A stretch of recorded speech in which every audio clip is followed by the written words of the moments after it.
friends, welcome to Secret of Samiyal. இன்னைக்கு நம்மளோட சேனல்ல நாம பார்க்க போறது ஒரு அரேபியன் ரெசிபி.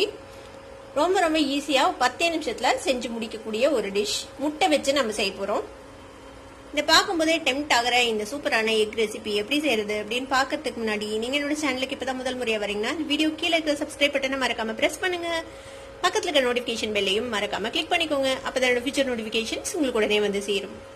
சரி வாங்க இப்போ இந்த இன்ட்ரெஸ்டிங்கான அரேபியன் ஸ்டைல்ல ஒரு முட்டை கிரேவி எப்படி செய்யலாம் அப்படின்னு பார்க்கலாம்.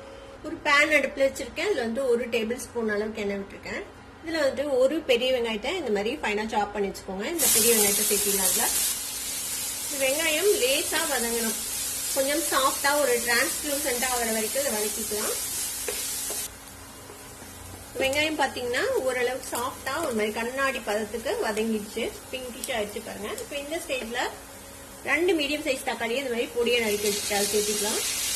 இப்ப இந்த ஸ்டேஜ்ல இந்த தக்காளி வெங்காயத்துக்கு தேவையான அளவுக்கு மட்டும் உப்பு சேர்த்திக்கோங்க.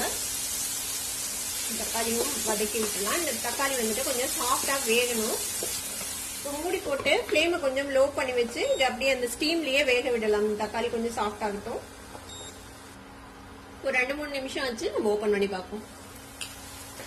பாருங்க தக்காளி வந்துட்டு சாஃப்ட் ஆயிடுச்சு. லைட்டா மேஷ் பண்ணி விட்டுருங்க தக்காளிய. இது கூட ஒரு பாதி குடமிளகாவை இந்த மாதிரி பொடியா சாப் பண்ணி வச்சிருக்கேன். அதையும் சேர்த்துக்கலாம்.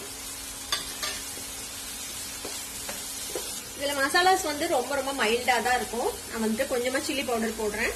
ஒரு 1/4 டீஸ்பூன் சில்லி பவுடர். அதே மாதிரி இன்னொரு 1/2 டீஸ்பூன் பெப்பர் பவுடர் சேர்த்திக்கலாம். காரம் நீங்க அட்ஜஸ்ட் பண்ணிக்கோங்க. உங்களுக்கு நல்லா ஸ்பைசியா வேணும்னா நீங்க அதிகமா கூட சேர்த்திக்கலாம். ஒன்றும் பிரச்சனை இல்லை. இந்த மசாலாவையும் நல்லா மிக்ஸ் பண்ணி வச்சுக்கலாம். உப்பு செக் பண்ணிக்கோங்க. இந்த மசாலாக்கு சரியா இருக்குதான்னு சொல்லிட்டு மறுபடியும் உப்பு போடுவோம். நம்ம முட்டைக்கு தேவையான உப்பு மறுபடியும் நம்ம போட்டுக்கலாம். இந்த மசாலாக்கு மட்டும் சரியா இருக்கான்னு செக் பண்ணிக்கோங்க. இப்ப திருப்பி இதை மூடி போட்டு இன்னொரு 1 நிமிஷம் மட்டும் இதை வேக விடலாம். அந்த குடமிளகா கொஞ்சம் சாஃப்ட் ஆக வரைக்கும். இப்போ ஒரு 1 நிமிஷம் வச்சு நம்ம ஓபன் பண்ணலாம். குடமிளகா ரொம்ப சாஃப்ட் ஆகணும்னு அவசியம் இல்ல. குடமிளகா சீக்கிரமே வெந்துடும். பாருங்க ஜஸ்ட் ஒரே 1 நிமிஷம் மட்டும் வதக்கிக்கோங்க. பாருங்க நல்லா இப்போ வதங்கிடுச்சு நம்மளோட தக்காளி குடமிளகா எல்லாமே. இப்ப இதை இப்படியே லைட்டா ஸ்ப்ரெட் பண்ணி விட்டுங்க. இந்த பேன் ஃபுல்லும் ஈவனா எல்லா பக்கமும் இந்த மசாலா இருக்கிற மாதிரி. ஃப்ளேமை வந்துட்டு நல்லா லோ பண்ணி வச்சு இந்த மாதிரி ஈவனா ஸ்ப்ரெட் பண்ணி விட்டுருங்க இந்த மசாலாவை. இப்ப இதுக்கு மேல நான் வந்துட்டு ஒரு 4 முட்டையை இந்த மாதிரி வேக வச்சு வச்சிருக்கேன். இந்த முட்டையை வந்துட்டு நம்ம இது மேல இப்படி அப்சைட் டவுனா பிளேஸ் பண்ணிக்கலாம். 2 கட் பண்ண எக்.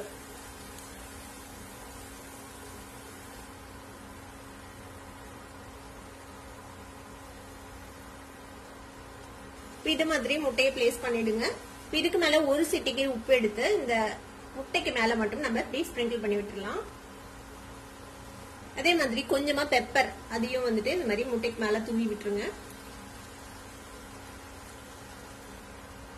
கொஞ்சமா சில்லி பவுடர் அதையும் அதே மாதிரி மேல முட்டை மேல மட்டும் தூவி விட்டுடலாம்.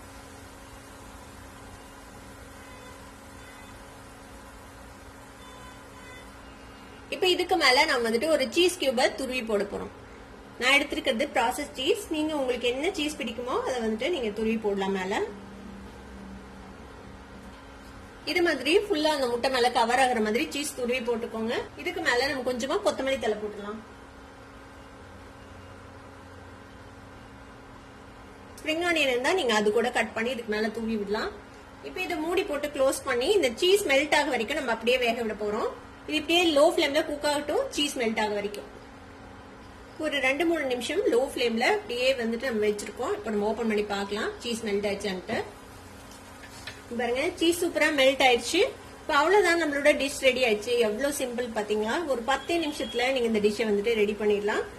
இதை அப்படியே நம்ம ஸ்கூப் பண்ணி நம்ம சப்பாத்தி ரோட்டி அந்த மாதிரி எது கூட வேணா நீங்க சர்வ் பண்ணலாம். இது நீங்களும் ட்ரை பண்ணி பாருங்க. ட்ரை பண்ணி பார்த்துட்டு எப்படி இருந்தது அப்படின்னு எனக்கு கமெண்ட்ஸ்ல ஃபீட்பேக் கொடுங்க. இந்த வீடியோ உங்களுக்கு பிடிச்சிருந்தா சப்ஸ்கிரைப் பண்ணுங்க. பக்கத்துல இருக்க பெல் ஐகானை கிளிக் பண்ணுங்க. அப்பதான் என்னோட ஃபியூச்சர் நோட்டிபிகேஷன்ஸ் உங்களுக்கு உடனே வந்து சேரும்.